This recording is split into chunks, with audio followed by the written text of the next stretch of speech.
Imagine a world where electronics are not manufactured, but grown. Could we be on the brink of such a reality?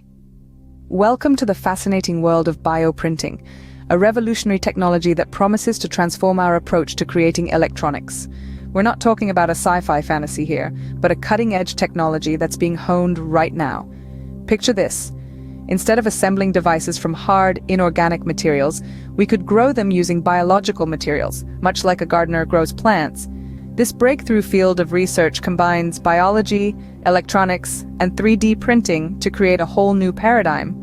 Bioprinting gives us the potential to create electronics that are more sustainable, more efficient, and perhaps even capable of self-repair. It's a concept that could fundamentally change how we think about and interact with technology. It may sound like the stuff of dreams, but it's a reality that's starting to unfold. The future of electronics could very well be in the living machines grown in our labs.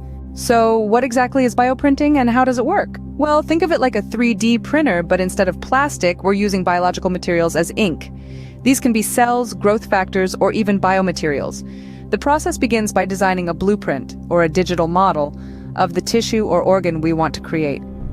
This blueprint guides the printer as it lays down layer upon layer of bioink to construct the 3D structure. But it's not just about stacking cells together.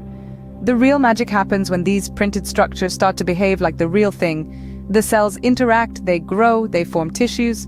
Essentially, we're creating life, not just copying it. This technology holds immense potential, particularly in the field of medicine. Imagine being able to print a new heart for a patient in need of a transplant. No more waiting lists, no risk of rejection. Bioprinting, in essence, is about crafting life itself, one layer at a time.